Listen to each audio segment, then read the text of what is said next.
Hello students, welcome to your favorite channel English Learning Assam. Today I start the question paper solution of HS first year examination 2023 subject English.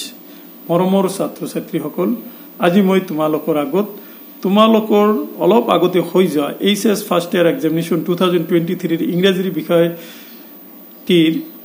solution সহ আজিৰ ভিডিওটো তোমালোকৰ আগত আগবঢ়াব বিচাৰিছো গতিকে মৰমৰ ছাত্ৰ ছাত্ৰী সকল তোমালোকে পৰীক্ষাত কি আনসাৰ কৰিলা হেখিনি এই ভিডিওৰ জৰিয়তে চেক কৰিব পাৰা আৰু যিসকল মৰমৰ ছাত্ৰ ছাত্ৰী অহা 2024 ত এইচএস ফাৰ্ষ্ট ইয়াৰ দিবা তোমালোকে এই কোশ্চেন পেপাৰখন মডেল কোশ্চেন হিচাপে ইউজ কৰিব পাৰা বলাচোন আজিৰ কোশ্চেন পেপাৰখনত কি কি কোশ্চেন পৰীক্ষাত আহিছিল আৰু তাৰ সলিউশন সমূহ কি হেখিনি জানিবলৈ প্ৰয়াস কৰক এটো হল কোশ্চেনৰ ধৰণ কোনটো কোশ্চেনত কিমান মাৰ্ক আছে এটো দিয়া আছে পন প্ৰথমতে মই তোমালোকক কোশ্চেন নম্বৰ 1 ৰিডিং স্কিলটো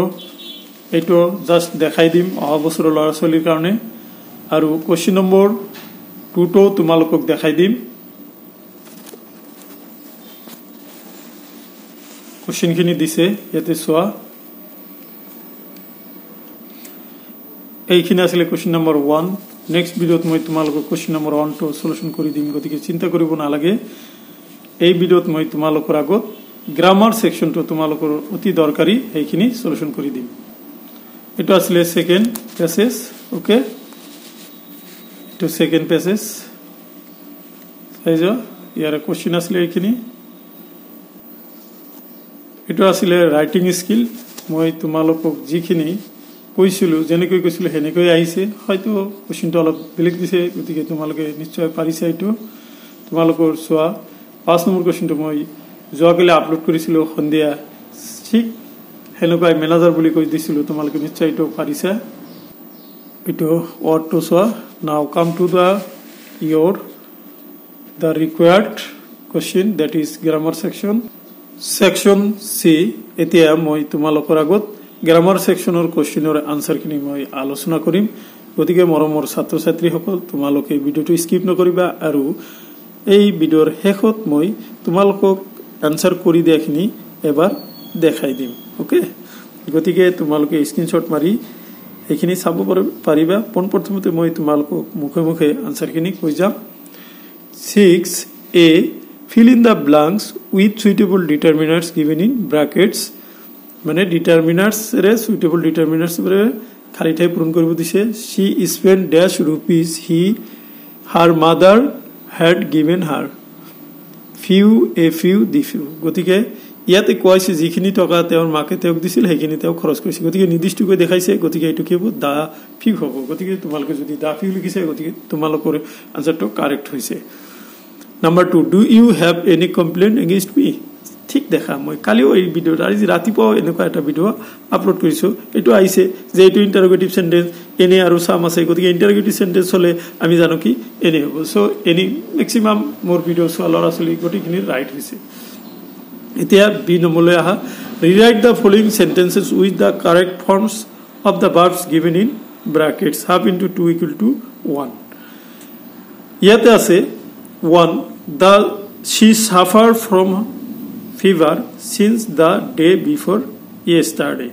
এটো কি since দিছে since আৰু for দিয়া থাকিলে এটো কি হয় present perfect continuous tense হ'ব গতিকে এটো হ'ব কি present perfect continuous tense is a third person singular gotike she has been suffering from fever since the day before yesterday okay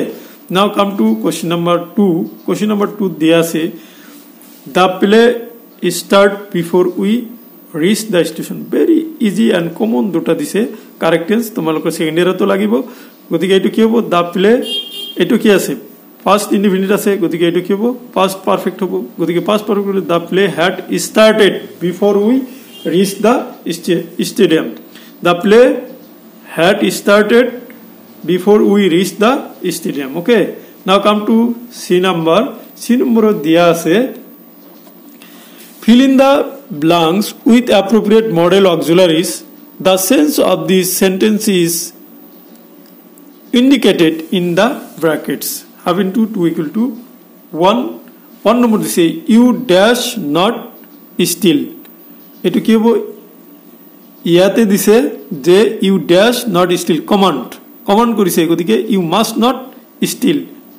not steal হ'ব number 2 I dash help you as far as possible willingness ইচ্ছা থাকা এটো will হ'ব গতিকে I will help you as far as possible okay question number D correct the following the cricket team returned back to India yesterday yet eto dui dhoroner koribo ora the cricket team returned to India yesterday or the cricket team came back to India yesterday গতিকে তোমালোকে এই দুই ধৰণে লিখিলেও হ'ব return দিলে back নি দিবা আৰু ৰিটাৰ্ন উঠাই দিলে ক্যাম দিবা number 2 he took his ships to grass his ships নহব এটো ship হ'ব s তো নহব okay now question number 7 a complete the following piece of conversation by choosing the correct alternatives from the brackets. 2 Ankita said to his mother I have or had finished my homework ইয়াতে কি হ'ব mother কৈছে যে I had or have complete the homework গতিকে ইয়াতে কি হ'ব I have complete my homework গতিকে mother I have complete my homework may I go Anju's house her mother replied no you should or would go would not you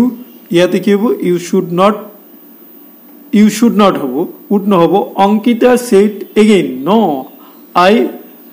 must or may see her ইয়াতে কি হ'ব I must হ'ব I must see her Ankita's mother replied in that case you can go but you can or must come back before it is dark গটিকে ইয়াৰ correct answer হ'ব এটো must হ'ব গটিকে এটো কি লিখিব লাগিব in that case you can go but you must come back before it is dark okay now come to question number B rewrite the following sentences as directed তলত নিৰ্দেশ দিয়া মতে বাক্যবিলাক আকো লিখা সেন্টেন্সবিলাক আকো লিখা 1 into 2 equal to 2 it is very important for your upcoming second year classes already তোমালোকে মই কেবাটাও ভিডিওত কৈছিলো যে এইখিনি তোমালোকৰ খুবে দৰকাৰী কাৰণ অহা বছৰ তোমালোকৰ লাগিব গতিকে এটো তোমালোকে নোট ডাউন কৰি second ইয়াৰৰ বহিত ৰাখিবাই number 1 I am responsible for what I do make it a simple sentence এটা simple sentence বানাবো দিছে গতিকে কি হ'ব I am responsible for my doing what will be I am responsible for my doing number 2 all glittering things are not gold make it a complex sentence তোমালোকে এটো complex sentence দিছে অলপ তোমালোকৰ কাৰণে অলপ এইখিনি তোমালোকৰ কাৰণে অলপ টানে দিছিলে তথাপি মই তোমালোকক যে all that glitters is not gold হ'ব এটো এটা proverb ফকৰা যোজনা গতিকে এটো এনেকুৱা হ'ব কি all that glitters is not gold গতিকে all that glitters is not gold হ'ব এটোৰ কি complex sentence okay now come to the question number 8 to দিছে কি rearrange the words in the following to form meaningful sentences okay meaningful sentence বানাব গৈছে very tough দিছে তোমালোকৰ কাৰণে তথাপি উপায় নাই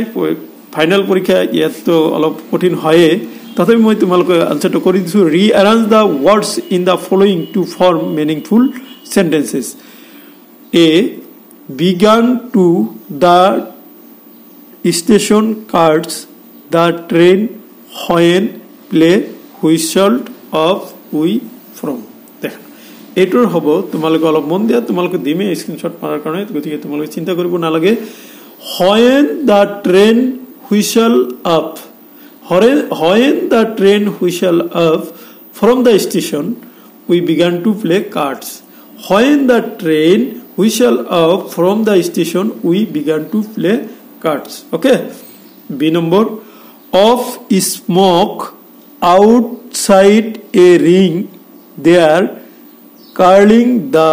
kitchen out of was the chimney. Okay, etor correct for rearrange hobo ki correct arrangement hobo there was a ring of smoke curling outside the kitchen out of the chimney. Ki there was a ring of smoke curling outside the kitchen out of the chimney. মৰমৰ ছাত্ৰ ছাত্ৰীসকল এইখিনি আছিল grammar section আৰু তাৰ solution. এইখিনিতে তোমালোকক কবলৈ পাই সুখী হৈছে যে মই কালি আৰু আজি ৰাতিপুৱা যিখিনি বোৰ্ড কোশ্চিন আৰু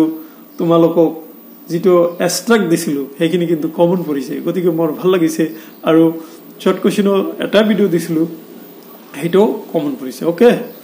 গতিকে এতিয়া মই তোমালোকক এই আনসাৰখিনি এবাৰ দেখাব বিচাৰিছো। এইটোৱে আছিলে আনসাৰ স্ক্ৰিপ্ট। সোয়া গ্ৰামাৰ সেকশনৰ আনসাৰখিনি মই তোমালোকক কৰি দিছো, তোমালোকে চাই যোৱা, নিশ্চয় তোমালোকে মিলাই লবা গ্ৰামাৰ সেকশনৰ খিনি। ওকে, নিশ্চয় মই কৰি দিয়া আনসাৰৰ লগত তোমালোকৰ আনসাৰ মিলিছে। ওকে, সো গোটেইখিনি মই ইয়াতে তোমালোকৰ জ্ঞাতাৰ্থে দি দিছো। গতিকে মৰমৰ ছাত্ৰ ছাত্ৰীসকল আশা কৰো তোমালোকৰ পৰীক্ষা ভালেই হৈছে। অহা সেকেন্ডৰত তোমালোকক এনেকৈ আৰু ভিডিও দিবলৈ ট্ৰাই কৰিম। গতিকে আজিৰ ভিডিও এইখিনিতে এটা কথা কৈ থৈ দিওঁ, তোমালোকৰ গোটেই এই কোশ্চিন পেপাৰখনৰ ৰিডিং স্কিলটো তোমালোকক কৰি দিম। শৰ্ট কোশ্চিন গোটেইখিনি কোশ্চিন কৰি দিম। নেক্সট ইয়াৰ ষ্টুডেণ্টৰ কাৰণে লাগিব তোমালোকো চেক কৰি চাব পাৰা। আৰু এটা কথা কৈ থৈ দিওঁ, অহাকালিৰ পৰীক্ষা যেহেতু পলিটিক্যাল সায়েন্স আছে মই তোমালোকৰ ভিডিও আগবঢ়াই থাকিম। গতিকে পলিটিক্যাল সায়েন্সৰ ভিডিও আজি এটা পাবা, তোমালোকে এইখিনি চাবা বুলি আশা ৰাখি আজিৰ ভিডিও ইয়াতে সমাপ্ত কৰিলো। Thank U.